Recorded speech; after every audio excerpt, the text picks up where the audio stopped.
Hi అండి, నమస్తే. కథావాణికి స్వాగతం. 2010 నవంబర్ బాలమిత్ర బాలల సచిత్ర మాసపత్రిక నుంచి బిఆర్ వరదరాజులు గారు రచించిన అనుభవం అనే ఒక చక్కని కథను వినేద్దామా అండి. జయపురంలో జగన్నాథమూర్తి అనే జ్యోతిష్య పండితుడు ఉండేవాడు. అతడు అనేక రాజాస్థానాల్లో భవిష్యత్తు గురించి చెప్పి రాజుల అభిమానం సంపాదించాడు. అతని వద్ద అనేక మంది శిష్యులు ఉండేవారు. అందులో త్రిశంకుడు అనే శిష్యుడు ఉండేవాడు. ఇతనిలో కాస్త తొందరపాటుతనం ఉండేది. జగన్నాథమూర్తి దేశ సంచారానికి బయలుదేరాడు. అతని వెంట త్రిశంకుడు బయలుదేరాడు. వారిరువురు సాలూరు పట్టణం చేరుకున్నారు. ఊరి చివర గల సత్రంలో బస చేశారు. సాలూరు జమీందారుకు జ్యోతిష్యం అంటే ప్రీతి. ఎప్పుడూ భవిష్యత్తు గురించి తెలుసుకోవాలనే తపన. ఈ విషయం గురు శిష్యులు విన్నారు. త్రిశంకుడికి గురువుగారి కంటే ముందు రాజసభకు పోయి జ్యోతిష్యం చెప్పాలని అనుకున్నాడు. రాజుగారి వద్ద తాను పొందిన గౌరవం గురువుగారికి చెప్పాలని అనుకున్నాడు.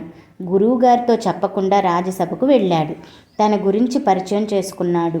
తాను జ్యోతిష్యవేత్తనని, భూత వర్తమాన భవిష్యత్ కాలాల గురించి చెప్పగలనని చెప్పాడు.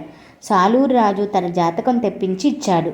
త్రిశంకుడు జాతకాన్ని చూసి, మీకంటే మీ భార్య ముందుగా చనిపోతుంది, కొడుకులు కోడళ్ళు ముందుగా చనిపోతారు, ఇంకా త్రిశంకుడు ఏదో చెప్పబోయాడు. రాజుగారు కోపం ఆపుకోలేకపోయారు. ఈ జ్యోతిష్యుడికి 100 కొరడా దెబ్బలు కొట్టండి అంటూ భటులను ఆజ్ఞాపించాడు. భటులు త్రిశంకుడిని తీసుకుపోయి 100 కొరడా దెబ్బలు కొట్టి పంపించారు. గురువైన జగన్నాథమూర్తికి విషయం తెలిసి చాలా బాధపడ్డాడు. అక్కడి నుండి శిష్యుడితో బయలుదేరాడు. రాజసభకు జగన్నాథమూర్తి వచ్చాడు. రాజుగారు తన జాతకం తెప్పించి చూపించాడు. ఆహా రాజా, మీ జాతకం ఎంత గొప్పది అన్నాడు జగన్నాథమూర్తి. అంత గొప్పదా? రాజు ఆనందపడినారు.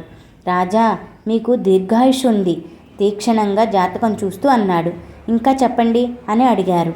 రాజా, మీకు మీ భార్య కంటే ఇంకా పిల్లలు అందరికంటే ఎక్కువ కాలం జీవిస్తారు అంటూ జగన్నాథమూర్తి భవిష్యత్ చెప్పాడు. ఈయనకు 100 వరహాలు ఇవ్వాలి, తీసుకురండి అంటూ సహకరించాడు. జగన్నాథమూర్తి సత్రానికి వచ్చాడు. అంతా తెలుసుకున్న త్రిశంకుడు సందేహపడుతూ, గురుదేవా, మరి మీరు చెప్పే జాతకానికి నేను గతంలో చెప్పిన దానికి తేడా ఏమిటి అని ప్రశ్నించాడు. శిష్య, మనం చెప్పే విషయం సూటిగా ఎదుటి మనిషికి బాధ కలిగించేదిగా ఉండకూడదు. అందుకే పెద్దలు చెప్పారు, అన్నిటికీ అనుభవం ముఖ్యం, దేనికి తొందరపడకూడదని జగన్నాథమూర్తి తెలియజేశాడు. Please subscribe for more stories.